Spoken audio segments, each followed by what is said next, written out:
I developed the legal strategy for it, raised the money, and hired the lawyers in Dallas. Yeah. I raised $25,000. That was just a pittance compared to what they ended up wanting. Sure. This is all great stuff. Yeah. Let's get started. Okay. Yeah. Oh, I could go on forever, dude. You just tell me when to shut up.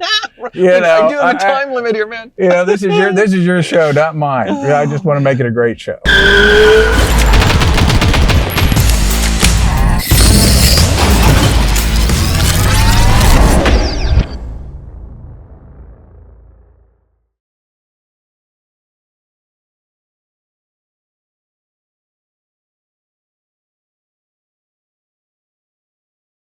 All right, before we start this episode of Riding Shotgun with Charlie, I want to say thank you for tuning in and watching the show. If you are watching here on YouTube, please hit the subscribe and the notification bell so you get notified when new shows drop.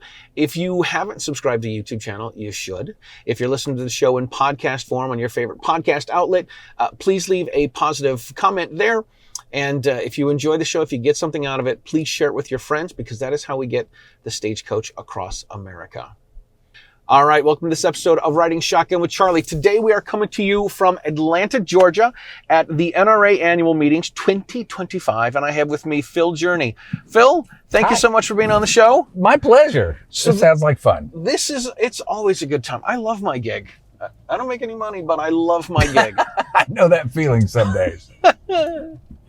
So, I love my gig. I love doing what I do. I love taking people around. I've noticed that people, when they're in the car and you talk with people in the car, they're a little more willing to let their guard down. Yep. Which is pretty cool. And get a better comment. And yeah, absolutely. So it's always good stuff. All right. You were telling me a ton of stuff before we kick things off. I'm sorry. It's all good. It's all good. But you're on the NRA Board of Directors. This is your third term. You're currently on your third term. Yes. And you're from Oklahoma? Kansas. Wichita, Sorry. Kansas. I know it's flyover. That's all right. Don't take it the wrong way. I'd rather be from Okie than Misery. So anyway. Nice. I do like that meme that says Missouri looks like it's got East St. Louis on one side, or they got St. Louis on one side and Kansas City on the other. It looks like the two cities are trying to leave the state. Ain't that the truth? Oh my goodness. Yep. That's where the liberals all are too. Shocking. All right. So you're an NRA Board of Directors member. Yes. Before we get into all the NRA stuff, I like to find out how people how they got into guns and shooting and how it leads to whatever it is that you're doing now, which is on the NRA BOD. Oh, I had an uncle that was a gunsmith. And then I had another one that was an inventor. Mm-hmm. And I really enjoyed learning about it. My dad liked going hunting pheasants. He had an old Browning Auto 5. Nice. And he had a 22 pistol. That's the first gun I shot. It was a high standard HD military from about 1948 that he got after the war, and it was a lot of fun. Every kid had a BB gun back when I was growing up. Sure. And I ran a bunch through that. And so I ended up enjoying the sport. I started shooting competition when I was in law school. Bought my first HK91, brand new, when I was in law school for $600. Wow. I knew it was a brilliant design then.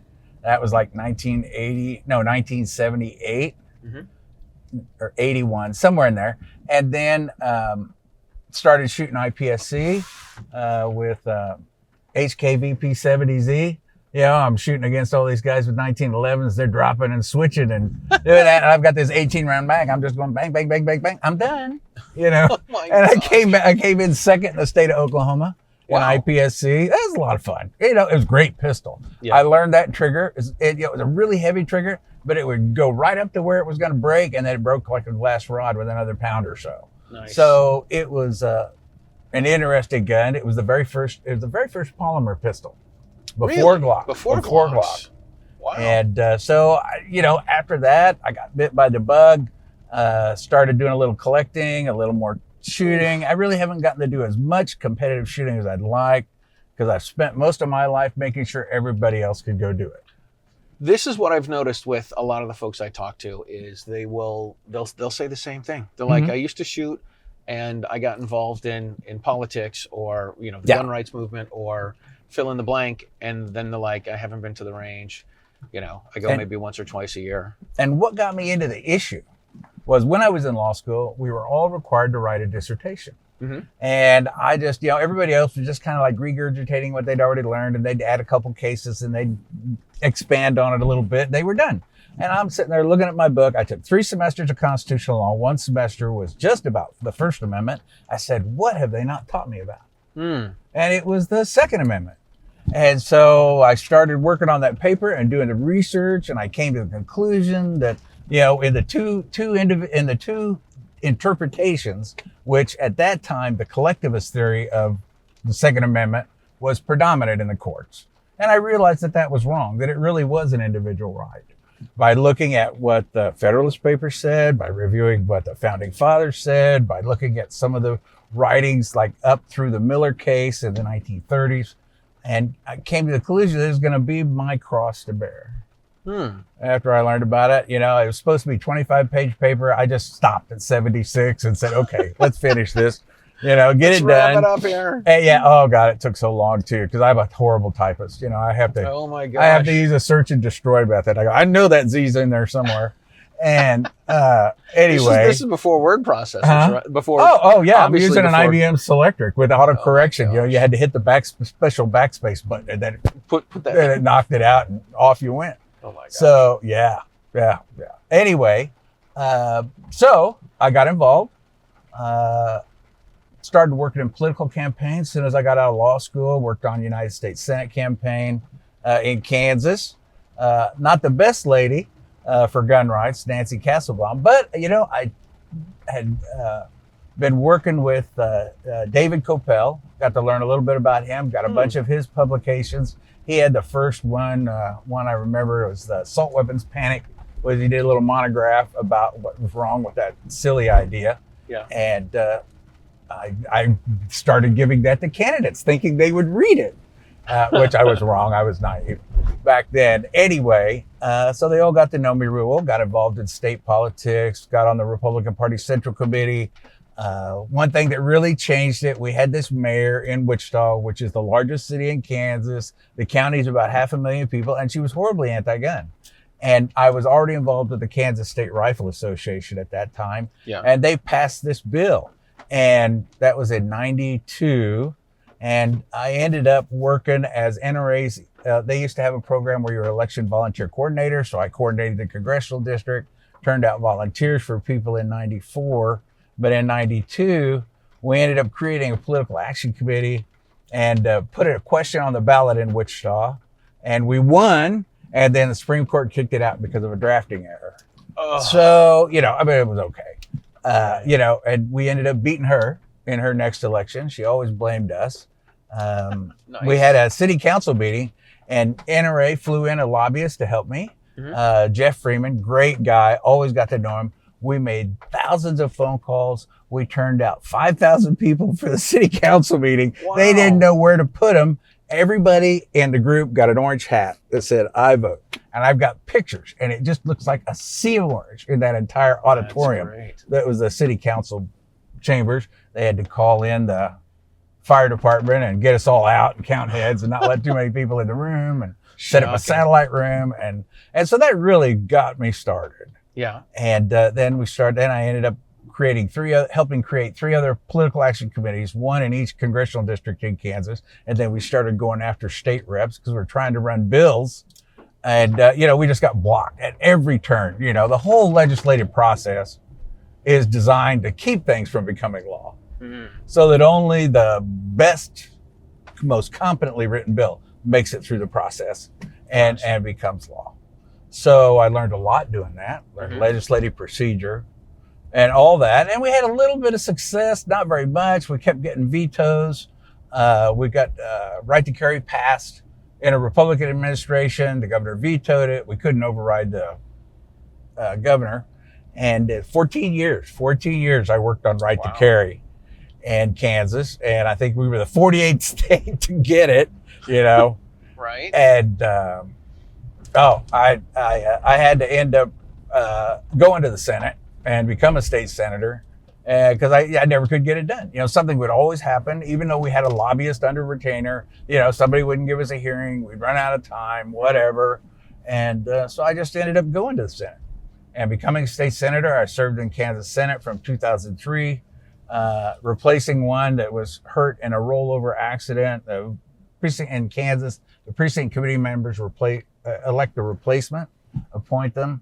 And so I got that first year. I ran in one of the toughest races in the state.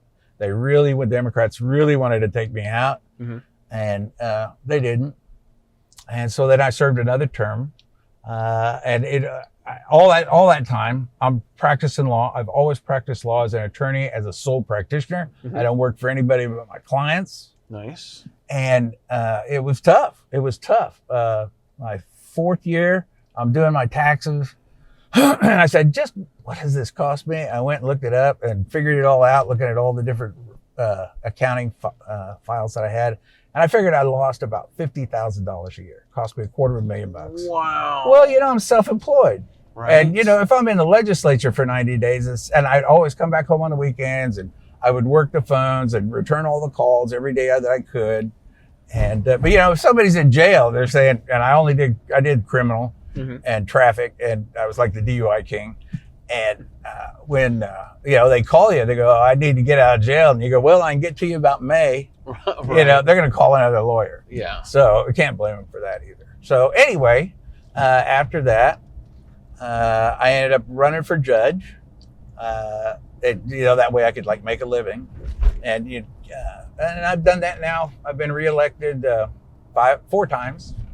In that, so I'm working on my 5th term for that. That's going to be 20 years. I could run one more time, I guess, but I really don't want to. Right. I got a family business. My parents are gone. Yeah. I'm running it. I'm probably running it into the ground, but I'm running it. And I need to get it ready to sell. And that's going to take a couple of years. Get everything ready to go. We've got an auto parts store, a shop, and we rent self-storage units. We have hundreds of those. Oh my goodness. Guess what I found in one the other day? 1963 Comet convertible. Really? Yeah. I've been trying to work with the guy. He just disappeared. He's been, I'm sitting there going, he'll come back, let's just leave it there. He'll pay the late fee, I'm sure. Right. He got caught up one time. And then after that, we haven't heard from him again. It got to be 6 months. I'm like, okay, cut it open and said, oh, baby, this one's mine. Then my wife says, no, we need to sell it. Okay. So maybe we'll see. Literally, it's a find. It is, and it had the original 176 cylinder in it. Yeah. I've been rinsing on cars since I was 10. And, but there's a small block, like a 302 sitting on an engine stand next to it. I'm going to turn it into a Comet Caliente, I think that'd be a lot of fun. It's the last year with little fins on the back. Really cute little car. Cool. Structurally sound. Yeah. Hardly any rust. Of course, it needs everything. Right. It needs paint, needs a top, needs interior work, whatever.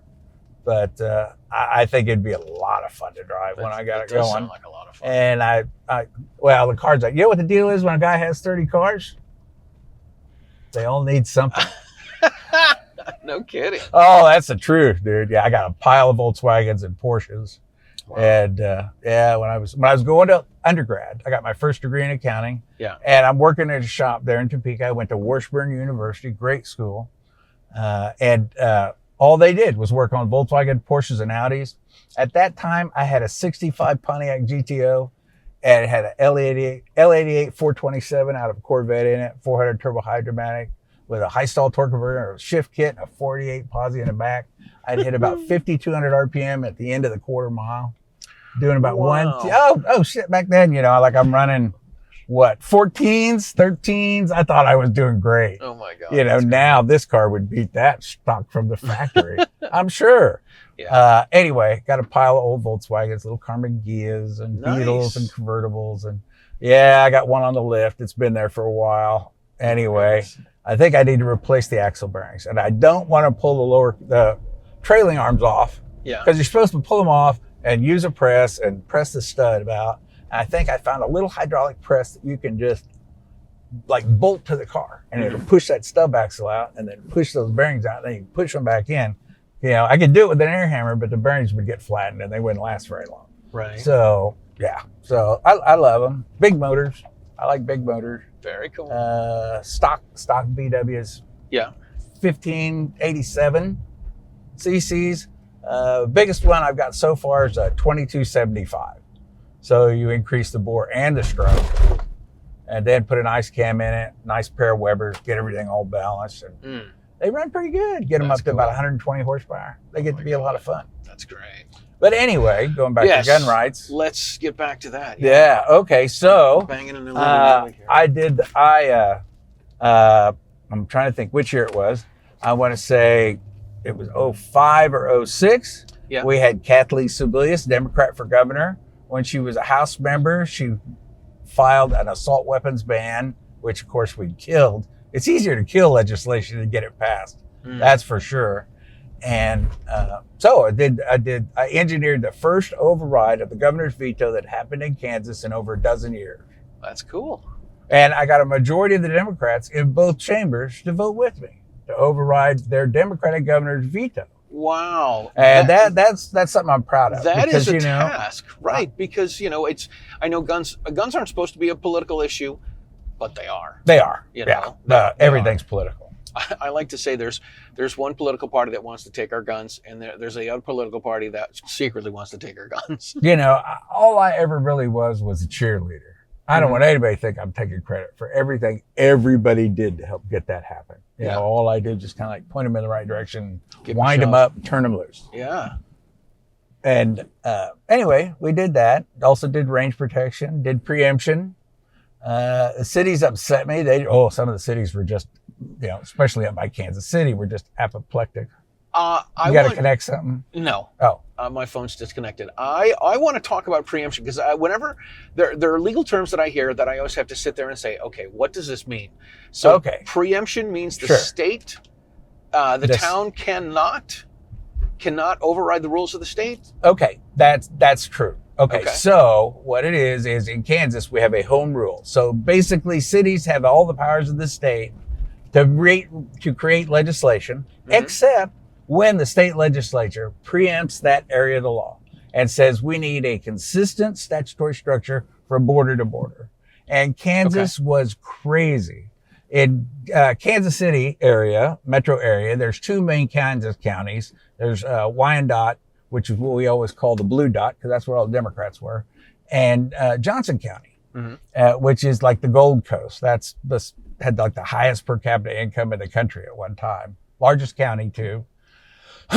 And when you drove through there on I-35 for about 40 miles, you went through 8 or 10 different jurisdictions, and every one of them was different. So you'd have to get out of if you complied with the law, you have to get out of your car, change this, change that, get the ammo away from the gun, whatever.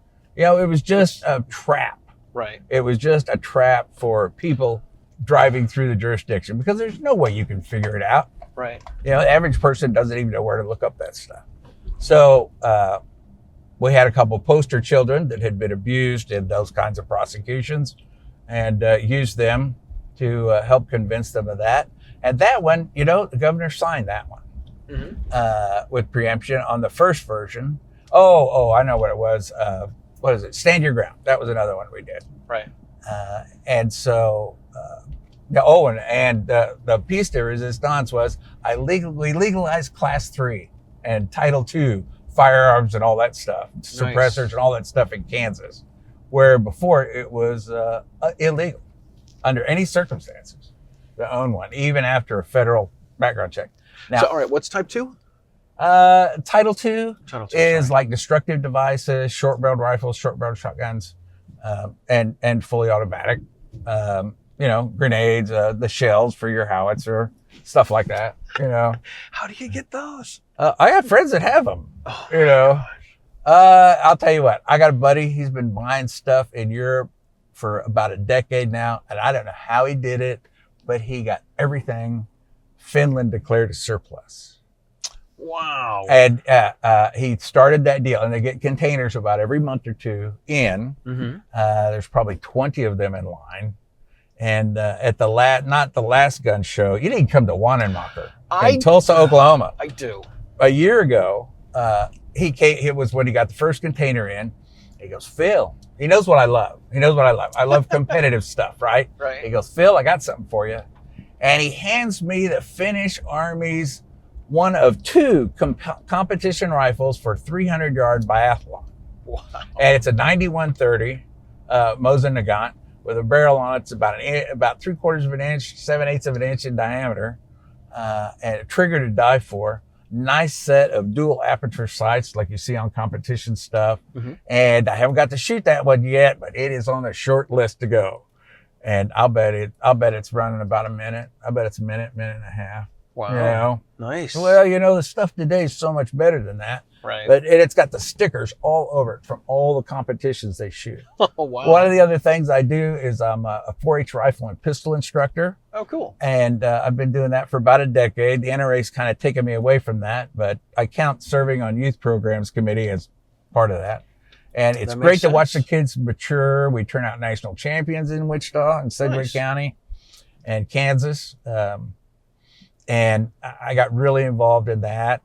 Got my kids all through the program. Mm-hmm. Kids shot, my son shot in the national matches for BB gun. Cool. And it's in Rogers, Arkansas. It's really cool. Well-run match. Oh my gosh, amazingly well-run match. So, I have a passion for that. I have a passion for really good handguns. First real competition pistol I got was a 38 Super in 1911. It was full race, had a light and slide, all this crazy stuff on it. Yeah. And that gun's got a story to it all by itself. But I love shooting that one. It's just wherever you want it to go. All you have to do is point it. It'll all go through the same hole. You just get hold of it there. Jeez. And I've got some of the more modern ones too. Like I've got a SIG 320 AXG, and then I love SIG 210s. I got 2 European ones and 1 American one. Even though they should make one in a double stack though, because they're single stacks. But it's like 1949 was when they were originally designed. Yeah. Wonderful pistol. Oh my gosh, they're just like amazing. And I got one from the factory. It had an extra barrel and spring for 30 Luger. Really? All serialized to the gun. Yeah, it's a 210-6, which is the kind of the mid-range competition one. That's cool. I've been wanting to get a long slide one, but I haven't been able to yet. They're just too damn. I got so many guns. Yeah, all the holes in my collection are like really expensive to fill. Oh my gosh, what if you get rid of a couple cars? I know. I have the most tolerant woman in Kansas. She's just awesome. I'll tell you a good story about her, right? I come home from the gun show one time and I'm going, honey, I only bought one. And it was a long gun. I pull it out of it was a 9130 Mosin Nagant with a PU-90 scope on it. And I just pull it out of the gun stock. I go, whose gun is this? She goes, Vasily's. Why? From Enemy at the Gates. Oh, jeez. And I love the limey guns. Nice. I've got like Lee Bedfords going all the way back before the Boer War, all the way up through. I have several competition ones, like L39A1. Wow. It's a long branch, came from Canada, and it's in 7.62 NATO. So at least it's not in that old black powder cartridge in 303. Right. But so she knows what they are. Yeah. And and I took her to go see Dunkirk in 1917, and she loved both movies, Yeah. But the whole time she's going like, you got one of those. You got one of those. So you got more of those than you have on screen. So this is a problem when your wife knows what kind of guns you have, right? Because you can't sneak something in. She enjoys it. I like Berettas too. So I used to have a Beretta 96, which, trying to get one of those now, oh my God, they're $1,500. Wow. Because they've been out of production. That's the barrel tipper, like a Tomcat, but it's in 380. Oh my gosh. Instead of in 32. Yeah. And now, who is it? A Turkish company has come out with a copy that has some design differences, but not much. Right. MC14T, and I'm buying them for like $400. Oh my gosh. So, and I haven't shot them yet, but I ended up getting 2 of them.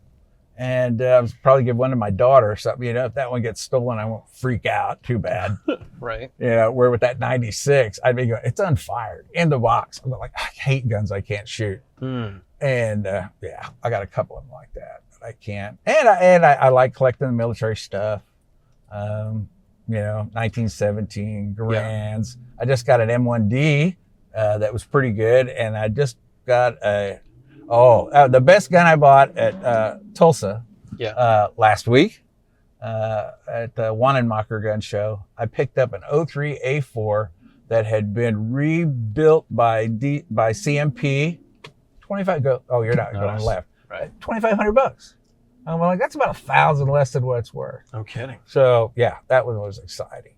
Tactically frugal. I don't know. I like collecting watches. I have almost as many watches as I do have guns. And cool. I just get on them ponies and just ride them right into the ground. Nice. And so I got 3 safes and a big concrete room. And oh my gosh. Oh yeah. I kept my word to her though. I got below 500, and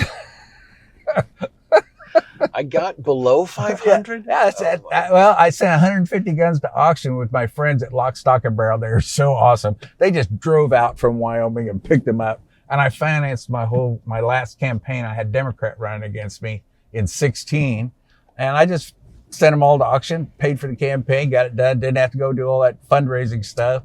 And I just hate asking lawyers for money, being a judge, because they'll think you owe them. No. So I just said, okay, we'll just eat this one. And luckily last time I was really wanted to go back to the Senate, but I ran one more time for judge, and I didn't have an opponent. So the second time in my life. Every other time out of all the elections, I've always had either a primary or a general or both. Right. That should make it pretty easy, right? Well, when you don't have an opponent, it doesn't get any better than that. Right. Now, you didn't have any others with your party, or nothing from the other side? Right. Nothing. Because nothing. And half the judicial districts in Kansas, they're popularly elected in partisan elections. And in the other half of the judicial district, they are appointed with retention elections. Gotcha. So it just depended on when they did the reorganization in the 60s, what that judicial district voted to do. Gotcha. And go ahead.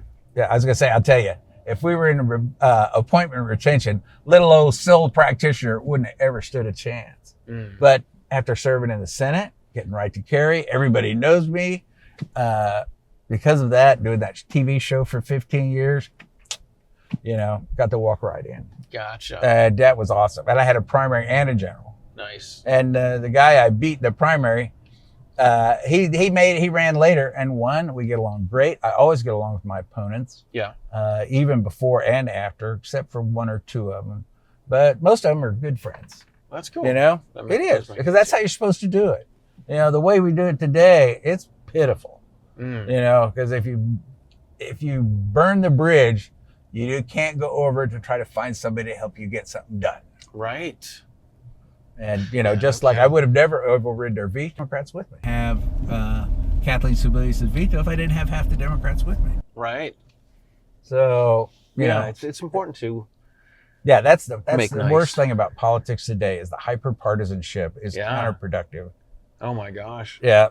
Totally. And, they all want to talk about transgender story time instead of how to improve the state or whatever. Right. I don't have to be a dog to hear that whistle.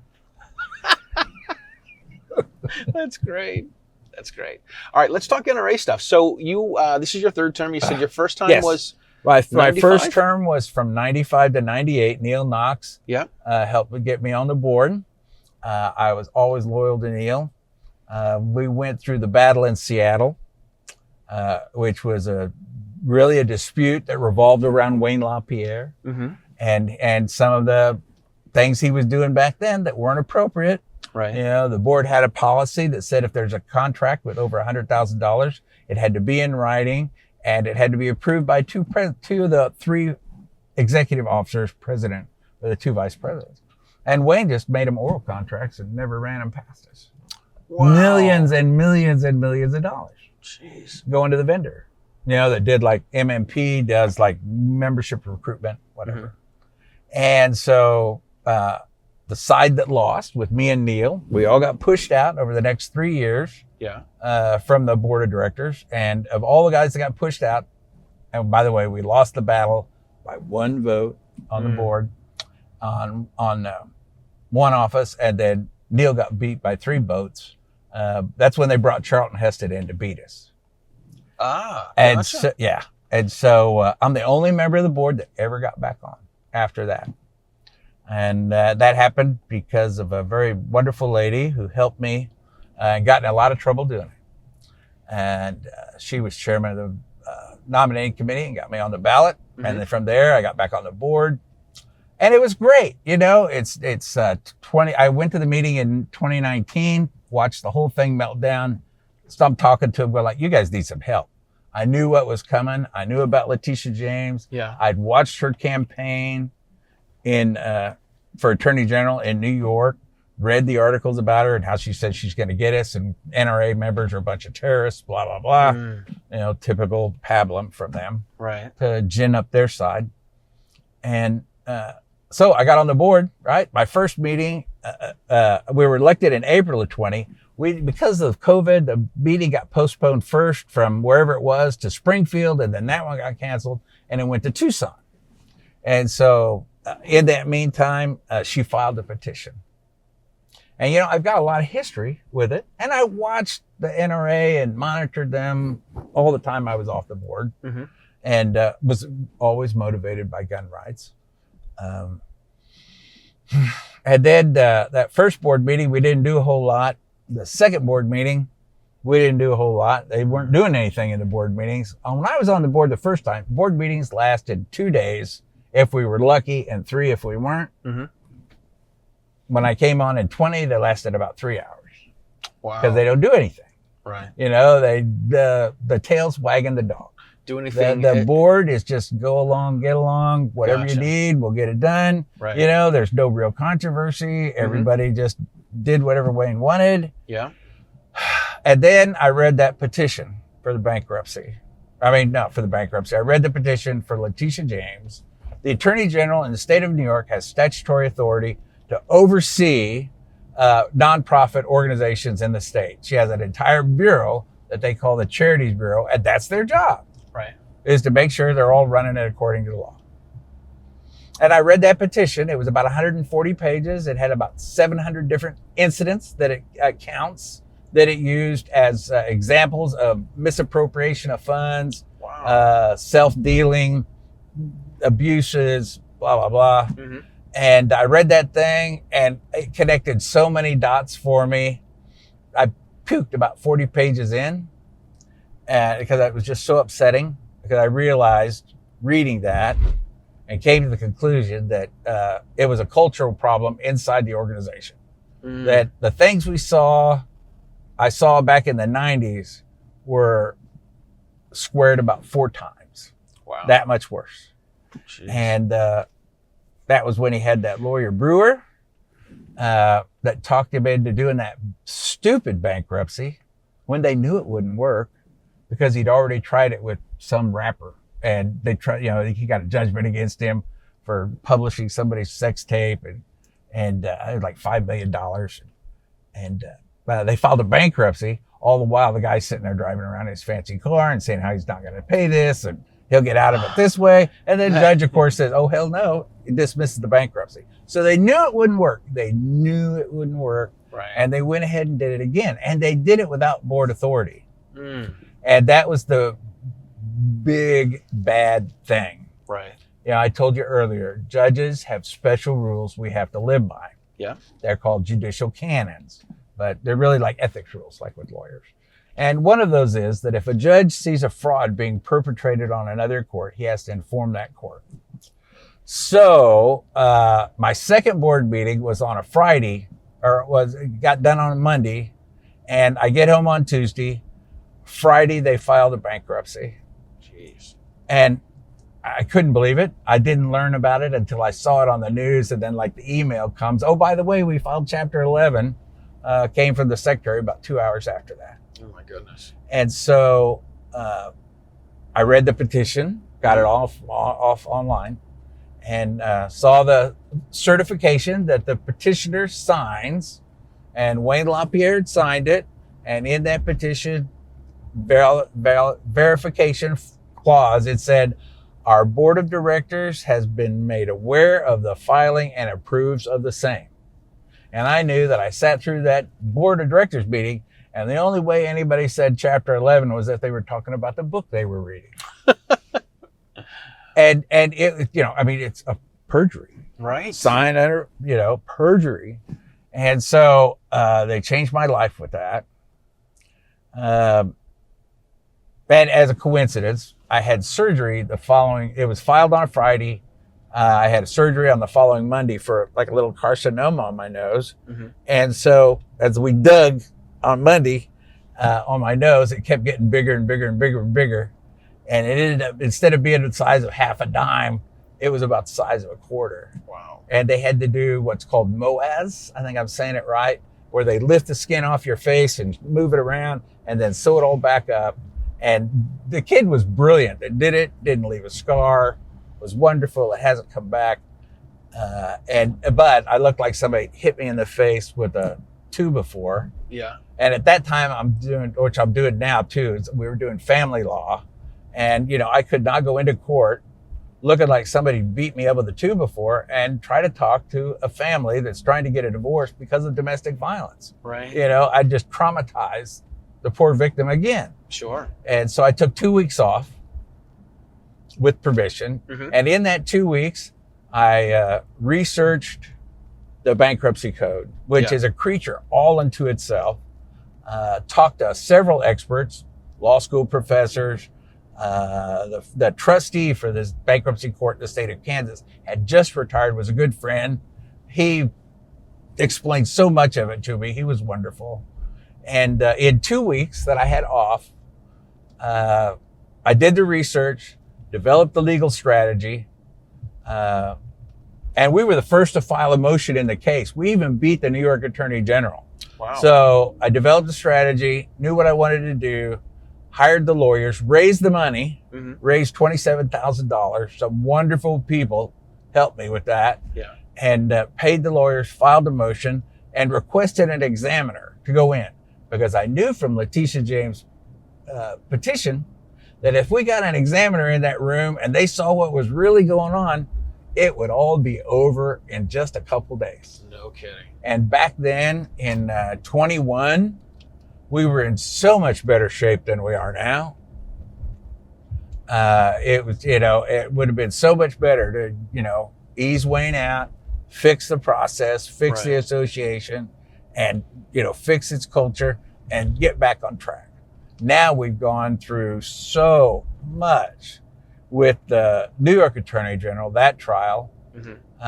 It was really bad. I mean, the association was dragged through the mud because of its excesses and abuses. The jury found that they had violated the law and that I was a whistleblower and that they abused me too.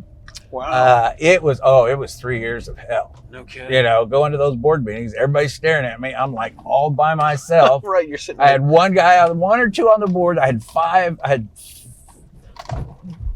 After 2019, and they all got up there, which that 2019 dispute between Ollie North and Wayne LaPierre really was about this pack of lawyers called Brewer, counselors of law. Yeah. And honestly, my opinion, and I testified to it, nobody sued me for libel, is I thought they sucked. They were horrible. It was all just a bunch of result-oriented crap. It wasn't well researched. It wasn't organized properly. It may take me a long time to write it, but I usually try to do a pretty good job. And these guys were just charging exorbitant fees that I'd never heard anything like it. When I was practicing law, like in 2007, I charged $150 an hour. Now lawyers in which are charging about $400 an hour, but this guy was charging, I don't know, $1,400, something like that. What? Crazy money. That is crazy. And anyway, so we filed that motion for an examiner, and NRA's bankruptcy lawyers, I had to go to the board meeting after I did that. Everybody's freaking out. And when we were in executive session, the bankruptcy lawyers got up and pointed at me in front of the board and said, he is the NRA's greatest enemy. Wow. How would that make you feel? That's not a good feeling. No. And so I really went through hell, Yeah. with people that I knew, people that were my friends. People that know you. Yeah. And, the Marion Hammer. And she's pretty much poisoned the well for me. Mm-hmm. So anyway, the bankruptcy got dismissed. NRA lost the case with Letitia James. They're not even going to appeal it. Wayne LaPierre was found liable for over $5 million in excess benefits. Right. And the truth is, and I testified in both phases of that trial, and I testified in the bankruptcy. We can look it up. It's all Google. Look it up in Google. You can find my transcripts, whatever. Mm-hmm. I think I stayed consistent through all three. Yeah. The jury in New York found that I was a whistleblower and that they had abused me. Unfortunately, because I'm a volunteer board member, there really wasn't much of a remedy for me. Right. So it's not like I lost my job or something, but I did lose my job, but I didn't get paid for it because I did not get past the nominating committee in 2023. Oh, go figure how that might have happened. Yeah, no kidding. So there was another board member that was on for just 1 year because he filled a slot when somebody died or something. Right. And his name's Rocky Marshall. Great guy.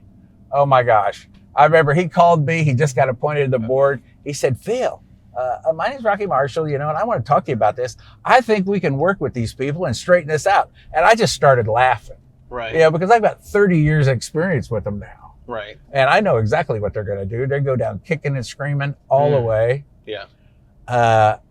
So Rocky helped. Rocky was one of the board members that joined me in the motion for examiners. Mm-hmm. Buzz Bills, who owns Gunsight, was one of the other sitting directors that joined me in that motion for an examiner. They helped with money too. Rocky was great. He helped raise some money. So did Buzz. And then, I got off the board. I didn't get renominated. I didn't have a petition process going at that time, so I didn't get reelected in 23. Yeah. Rocky didn't get past the nominating committee either. Poor Rocky didn't even get a committee assignment because they punish you. The president punishes. This is what I've heard. Yeah. Yeah. And it was going on. I'll tell you a funny story about Marion. All right.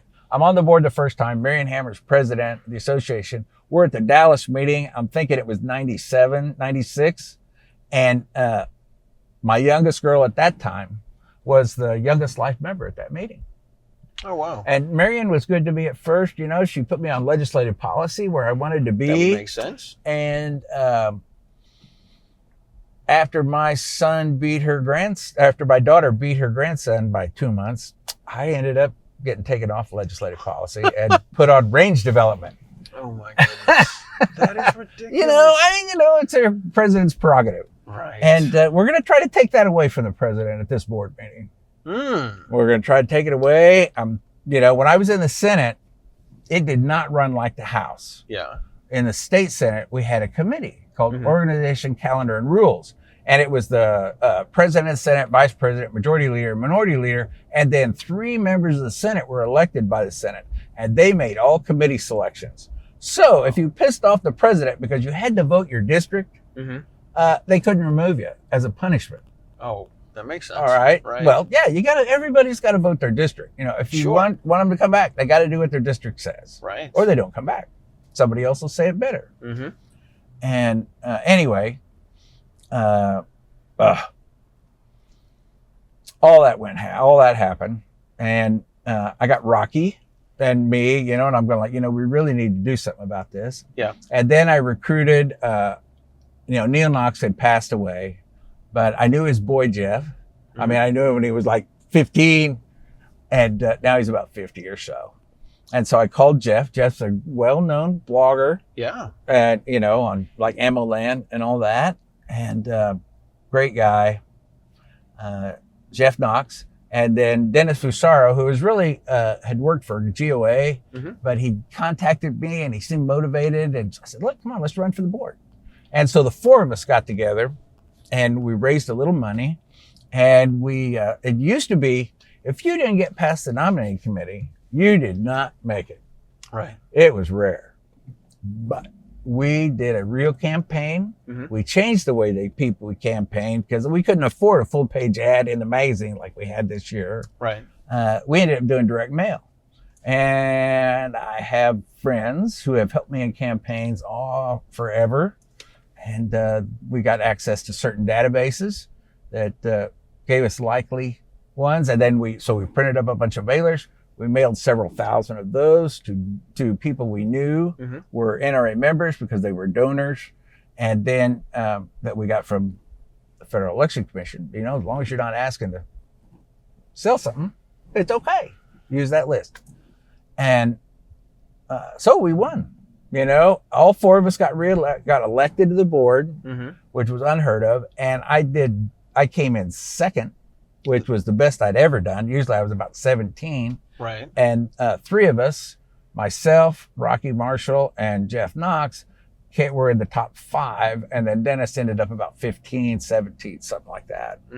So we're all on the board now. And the board is changing. Rocky and Buzz particularly, when we got done with the case in New York, was still on the board when Rocky and I were off that year, 23. Yeah. And so Buzz was working the inside while we were informing the membership of what was going on. And so when we all came in there, the 4 of us provided the working majority. Yeah. And so we were able to, after the New York case, we were able to change the way the board works. We elected the president, and we didn't elect the president. That was Bob Barr. That was the only race we lost. We elected the 2 vice presidents and the replacement for Wayne LaPierre after he resigned just before the New York case went to trial. Right. And I love Doug Hamlin. He's a sharp guy. He was inside the building. He was publications manager for 30 years, running all the magazines. Right. He'd worked for Peterson Publications before that. Like, I don't know. All sorts of stuff, yeah. Road and Track or something like that. And did a lot of car magazines. He's a great guy. Yeah. I like him. I think he's telling me the truth. I think he's trying to run it the right way.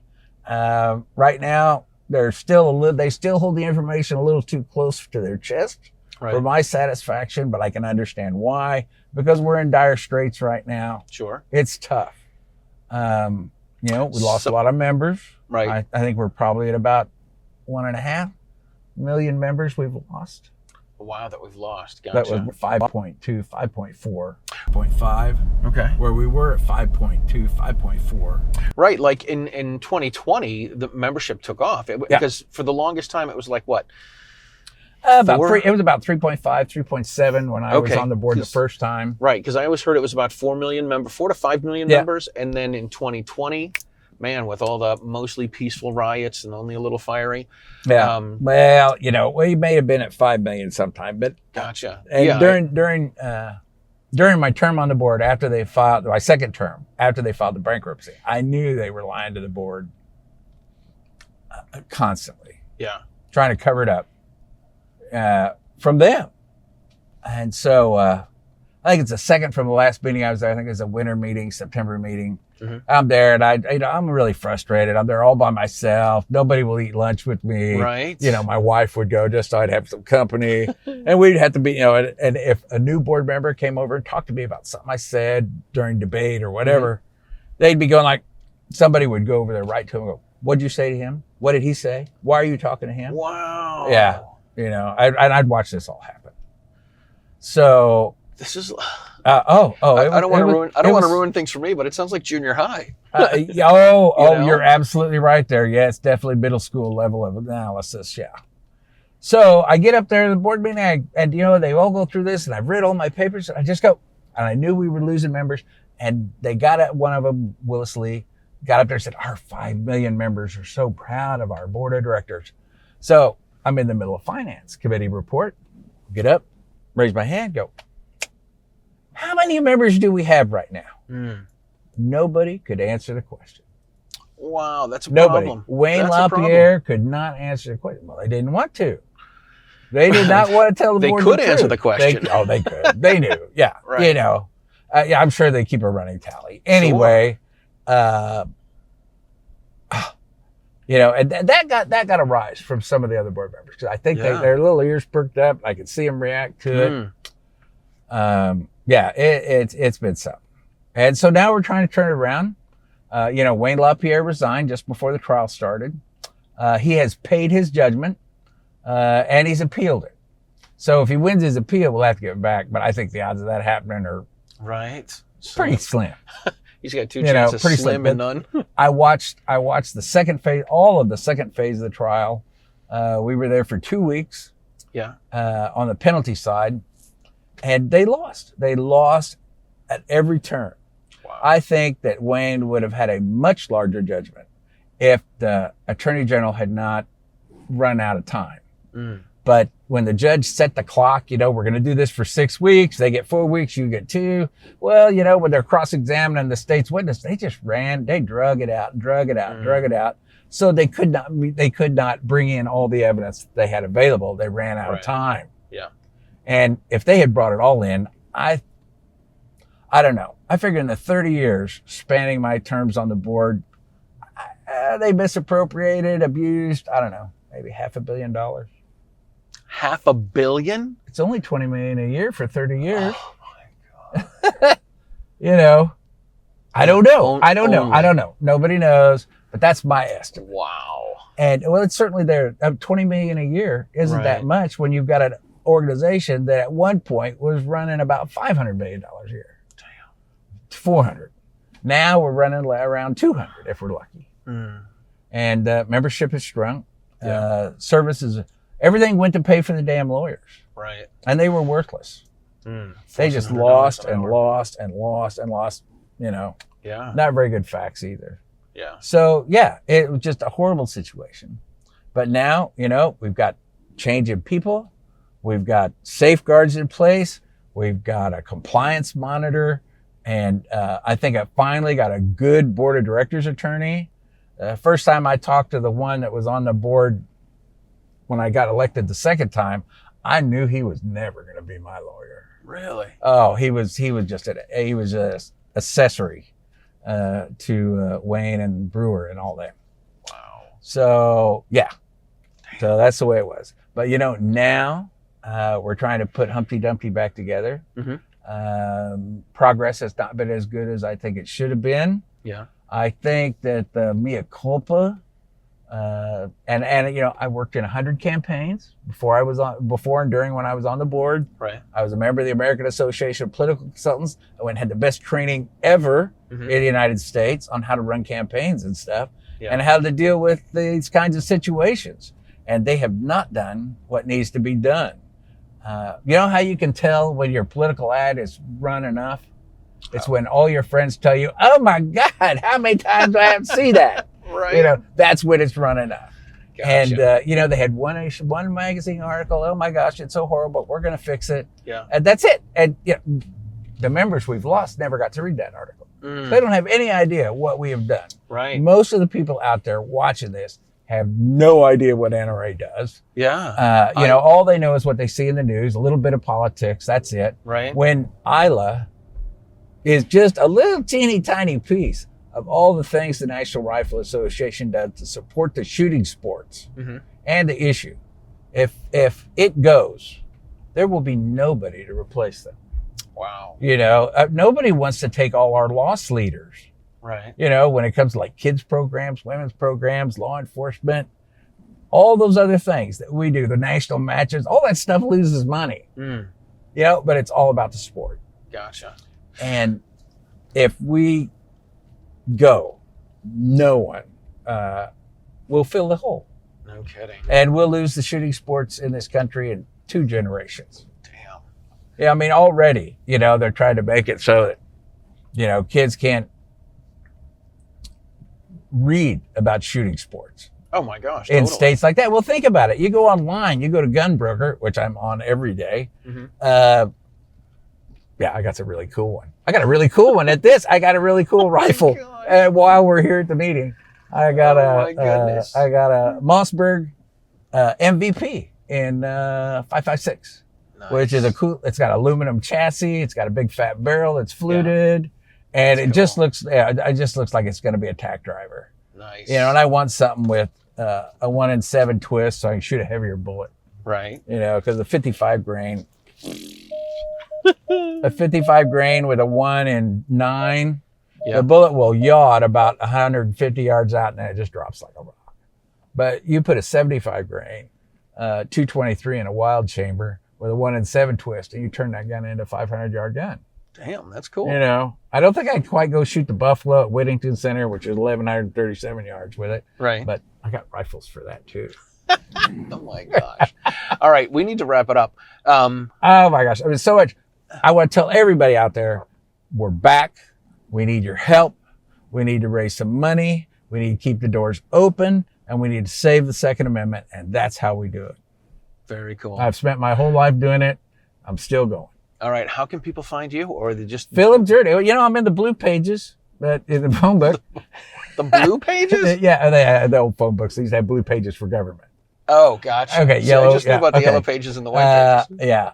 I'm in Wichita, Kansas. JDPHILJOURNEY at Outlook.com. Judge Phil Journey at Outlook.com. Gotcha. Yep. Just like the word of the group, you know, same Very spelling. Cool. Nice. I have a lot of fun doing this. This has been so much fun. Pleasure's mine, Phil. You know I'm like a motor mouth, you know, but I knew this is what a couple people told me. They're like, dude, you just got to ask him 2 questions. Yeah. They're like, he's good to go. Let him go. Yeah, they know me. What can I say? You know, there's so much of a story here. Oh, no kidding. And, you know, I had an author that was going to write the story. He died. Oof. Yeah, he wrote a wonderful book that mentioned me favorably. Gotcha. You know. All right, stick around. All right, so we I don't even know how to wrap up my own show, Phil. This is bad. No. Wing it. We thank you guys for watching the show. If you enjoy the show, if you get something out of this, please share it with your friends. If you are not a member of the NRA, you can join them at NRA.org, I believe. Yes. We'll put a link below there. You can join the Second Amendment Foundation at SAF.org. There's going to be a link for that. Alan's my best buddy. He's awesome, man. He let me drive his Corvette around. Oh, that's fun. Washington. If you come to Wichita, we'll find a Porsche. I got to find a way to Wichita. SAF.org, Self-Defense Radio Network, SDRN.US is where you find all of your favorite pro-freedom podcasts. And we thank you guys for watching the show. We'll talk to you soon.